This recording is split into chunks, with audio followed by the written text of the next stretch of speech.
Bonjour tout le monde. Alors, je m'appelle David Pchiri. Je vais commencer avec un petit quiz. Est-ce que vous savez de quel pays vient cette pièce? Et c'est un piège. C'est pas une pièce, c'est une médaille. C'est la médaille du prix Nobel. Et le prix Nobel d'économie a été remis l'année dernière à un économiste turc, Daron Acemoglu, pour l'ensemble de ses travaux, qui souligne depuis maintenant une quinzaine d'années l'importance des institutions dans le développement économique des pays. Il a résumé ça dans un livre qu'il a publié en 2012, Why Nations Fail. Et en le lisant, vous êtes frappé par la proximité de ces travaux avec ce qu'on fait nous dans le monde de la blockchain. Et je vais vous expliquer pourquoi. Ce qu'il dit, c'est que peu importe la géographie, les ressources naturelles, les frontières, la culture, ce qui compte le plus dans le développement des pays, dans leur développement économique et notamment dans leur succès économique, c'est la nature de leurs institutions. J'ai essayé de vous résumer ça en 2 colonnes. Il en dit beaucoup plus, mais la substance, c'est la suivante. Les pays qui réussissent économiquement sont ceux qui ont des institutions qu'on dit inclusives, c'est-à-dire elles distribuent le pouvoir, elles protègent les droits, et notamment les droits de propriété, et elles encouragent, elles incentivent l'innovation et l'investissement. A l'inverse, les sociétés qui échouent, les nations qui échouent sont celles qui ont des institutions extractives, celles qui vont tout faire pour capter la valeur créée par leur pays. Elles concentrent le pouvoir entre les mains d'un tout petit nombre, elles exploitent une majorité au profit d'une petite communauté d'élite, et elles entravent l'innovation. La puissance de ces institutions, du coup, on comprend qu'elle est au centre de tout, et notamment de toutes les réussites ou les échecs des nations. Et en Corée, on voit un petit exemple qui illustre ce propos-là.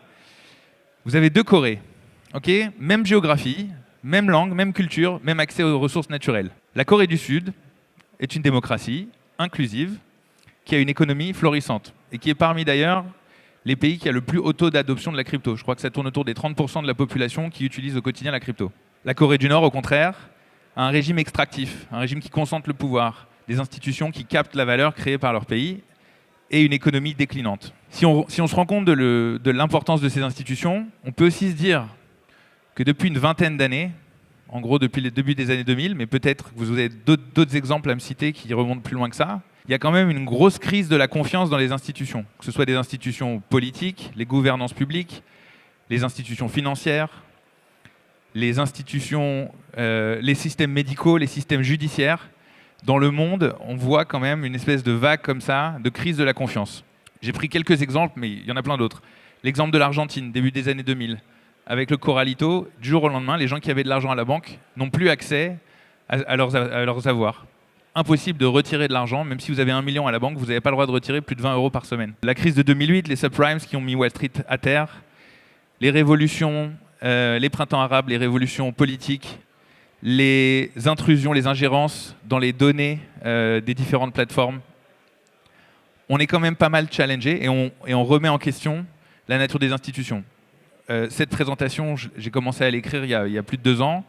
Et c'est le sujet qui, moi, m'a amené à rentrer dans le monde de la blockchain. Mais je ne pouvais pas mieux tomber sur l'actualité politique en France. On a un gros challenge avec les institutions. Des gens ont commencé à réfléchir à comment contrer le pouvoir des institutions il y a un moment. Dans la présentation juste avant, on citait les cypherpunks, mais moi j'aime bien l'histoire de la techno, donc je me suis beaucoup penché sur le mouvement des cypherpunks. Les cypherpunks, c'est un mouvement de chercheurs qui démarre fin des années 70, début des années 80. C'est des gens qui sont principalement basés sur la côte ouest américaine, donc dans les grandes universités, UCLA, Berkeley, Stanford. Et leur préoccupation principale, c'est la suivante. Comment protéger la vie privée dans une société qui devient de plus en plus digitale? Eux, c'est des gens qui promeuvent la cryptographie, okay, la cryptographie comme outil de protection. Et ils sont pas masqués parce que c'était Halloween ce jour-là, ils sont masqués parce que, à l'époque, la cryptographie est considérée comme une arme aux États-Unis. Elle est interdite dans l'usage commercial. Jusque dans les années 90, c'est Clinton qui autorise la cryptographie dans le monde du retail. Avant ça, uniquement la NSA et l'armée. Donc eux, ce qu'ils disent, c'est qu'on va produire des logiciels basés sur la cryptographie qui vont permettre aux gens de protéger leur vie privée. Et on leur doit des avancées majeures comme PGP, qui est utilisé dans l'intégralité des protocoles, OpenSSL, que vous utilisez tous les jours quand vous ouvrez votre navigateur, Tor Browser, si vous l'utilisez, BitTorrent, Wikileaks, mais aussi les prédécesseurs de la crypto qu'on utilise aujourd'hui. À l'époque, DigiCash, Hashcash, tout ça, c'est des outils qui précèdent Bitcoin. Et donc, eux, leur manifeste dit la chose suivante: Privacy is necessary for an open society in the electronic age. Donc, leur vision, c'est que la société doit rester ouverte et que les outils doivent protéger les citoyens. Les protéger de quoi ? Les protéger des institutions et des superpuissances. Je pourrais citer les GAFA, mais je pourrais en citer plein d'autres. En gros, toutes les institutions ou les organismes qui concentrent trop de pouvoir. Et quand vous mettez bout à bout l'ensemble des outils qu'ils ont créés, et là-dedans j'inclurai le Bitcoin, on a une espèce de système d'exploitation pour une société qui utiliserait ces technologies. Donc ils ont essayé Inclusive OS, mais il se trouve que ça existait déjà, alors ils sont partis avec un autre nom. Decentralized OS, celui-là aussi il existait déjà. Ils ont fini par atterrir sur un nom plus commun, blockchain. Et la blockchain, qu'est-ce que c'est ? C'est un outil de création de confiance dans un univers où la confiance n'existe pas a priori, où elle peut être challengée. Ça n'est rien d'autre qu'une base de données décentralisée et partagée. Et c'est aussi une opportunité extraordinaire, l'opportunité de créer des économies dont la valeur ne peut pas être captée et de créer une infrastructure qui, par essence, est anti-extractive. Tout le monde veut faire le bien, y compris les géants de la Silicon Valley. Tout le monde veut sauver le monde, mais on n'est pas à l'abri, quand bien même on serait très bien intentionné, on n'est pas à l'abri d'une faille du système. On n'est pas à l'abri d'un angle mort. On n'est pas à l'abri d'un salarié mal intentionné. Et donc, l'infrastructure blockchain, elle permet de construire des produits, des protocoles, et j'irais même des sociétés au sens faire société, pas au sens entreprise, qui sont résilientes, qui sont résistantes à la captation de valeur. On est là pour célébrer un peu la crypto et la blockchain, mais c'est quand même intéressant de regarder où on en est dans ce chemin d'adoption. Alors, il y a des gens qui vivent dans le futur. Est-ce que vous connaissez Balaji Srinivasan ? Balaji, c'est un early crypto adopteur, c'est un promoteur de la crypto depuis le début. C'était le premier CTO de Coinbase. C'était aussi un investisseur chez Andreessen Horowitz. Il a écrit un livre qui dit la chose suivante. Ça s'appelle The Network State, c'est paru il y a 3 ans. Why wait for governments to change when you can build your own? Donc ça, lui, son rêve, c'est de créer son propre État réseau, Network State. Est-ce que vous pensez qu'il va le faire ? Oui. En fait, il l'a déjà fait. Il y a 1 an, il a annoncé qu'il achetait une île en Bitcoin au large de Singapour, sur laquelle il a ouvert une network school où il va former les gens qui vont bâtir cet État réseau.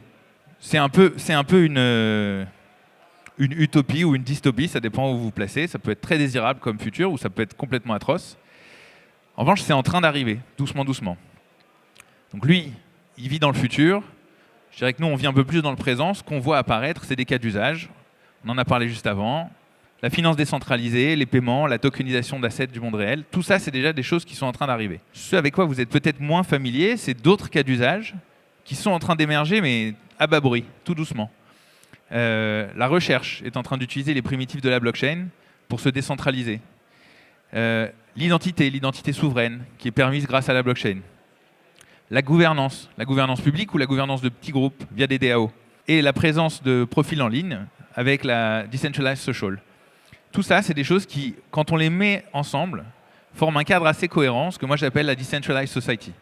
Et on y vient tout doucement, mais on y vient et ça sera probablement, si je reviens à Daron Acemoglu, ça sera probablement des sociétés beaucoup plus résistantes à la captation de valeur et qui seront probablement plus prospères que sans cette infrastructure. On y vient, mais on y vient à tout petits pas. Okay, c'est pas des changements qui se font en quelques mois, en quelques temps. Ça s'accompagne d'énormément de changements. Ça s'accompagne de la régulation. Ça s'accompagne de l'adoption par des acteurs majeurs. Alors, on peut parler de l'adoption des citoyens, l'achat de crypto en direct. Bon, voilà, on a des utilisateurs, des possesseurs de wallets. C'est super. Mais moi, je crois plutôt que l'adoption, elle va venir par le haut. Elle va venir de grandes institutions qui vont commencer à utiliser la blockchain comme infrastructure pour relever le niveau de la confiance dans leurs interactions avec leurs utilisateurs. Et on n'est pas arrivé. Ça se fait à petits pas, mais on n'est pas arrivé. Il y a aujourd'hui à peu près 28 millions de développeurs dans le monde, toutes tech confondues. Il n'y a même pas 100 000 développeurs dans le monde du Web3. Et quand je dis 100 000, j'ai des stats qui sont plutôt optimistes, et on est probablement en dessous. Donc nous, notre rôle, c'est de créer des chemins, de créer des opportunités de carrière pour qu'on ait plus de développeurs qui rejoignent le mouvement blockchain et qui se mettent à développer des outils sur des protocoles Web3. Ok, donc ça c'est Common, c'est nous. Moi je représente une blockchain open source, publique, décentralisée, qui s'appelle XRP Ledger. Vous avez probablement entendu parler de XRP, mais la techno sous-jacente du XRP, c'est le XRP Ledger. Le XRP Ledger tourne depuis 13 ans, sans interruption, sans hack majeur. Aujourd'hui, je dirais que c'est standard, mais il y a 13 ans, c'était une énorme avancée technologique. Une finalité, un block time de 4 secondes. C'est-à-dire que toutes les 4 secondes, on valide un bloc. Et ça, sans discontinuité depuis 13 ans. Vous connaissez probablement des gros contributeurs de cet écosystème, comme Ripple, mais il en existe tout un tas d'autres. On en fait partie et on essaye, modestement, de créer des conditions favorables à l'émergence d'entreprises pour créer des chemins de carrière pour des développeurs, pour des entrepreneurs, pour des chercheurs et même pour des innovateurs dans des grands groupes. Et on fait ça, je dirais, de manière assez originale. Je vous raconte.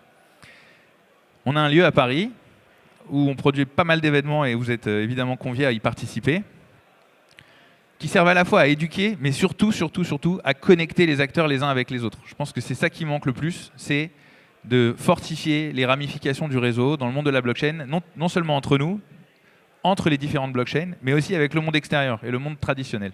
Et vous aurez un aperçu de ce qu'on fait aujourd'hui à 15h45. Si vous êtes intéressé par comment fonctionne le XRP Ledger et si vous voulez passer votre première transaction en codant votre première transaction, à 15h45, Florian fera un petit workshop dans une salle ici. On crée des ponts entre la recherche et l'industrie, parce que la blockchain, ce n'est pas un sujet totalement sec. La peinture est encore assez fraîche. Tous les travaux, notamment les travaux des dernières années sur les zero knowledge, sont directement sortis de labos de recherche de grandes universités. Et donc, il y a besoin de connecter les gens qui font cette recherche avec les gens qui peuvent la mettre en application. Et donc, on a des programmes qui créent ce bridge, notamment un programme qui s'appelle UBRI, qui connecte une 60aine de grands labos de recherche dans le monde, dans lesquels il y a des labos français, mais il y a donc l'Université de Lyon, que je salue au passage, Parisa Godus, qui est, je pense, une chef de file de la recherche blockchain en Europe, mais aussi Berkeley, IE à Madrid, l'Université du Luxembourg, UCL à Londres, j'en passe, il y en a une 60aine, mais voilà, c'est un gros travail de mettre en lien tous ces chercheurs. Et enfin, je m'arrête là-dessus, peut-être, ce programme qui s'appelle l'Aquarium, qui invite des gens du monde entier à venir passer 3 mois à Paris pour travailler sur un projet et faire avancer ce projet. Donc on crée autour d'eux, on fait le vide, on les héberge, on les nourrit, et pendant 3 mois, ils ne vont faire que travailler sur leur projet. On leur fournit des mentors, on leur fournit un réseau d'aide, et à l'issue de ces 3 mois, ce qu'on souhaite pour eux, c'est qu'ils soient dans une position où ils ont un produit qu'ils peuvent présenter à des investisseurs et à des utilisateurs et commencer à grossir leur base. Actuellement, on a une promo qui travaille sur la création de valeur à partir du XRP. Et je ne rentrerai pas dans les détails ici, mais le XRPL n'est pas un protocole de staking, donc il n'y a pas d'éléments natifs qui permettent de créer du yield. Il faut ingénierer ces solutions. Donc on a 12 personnes qui travaillent là-dessus en ce moment.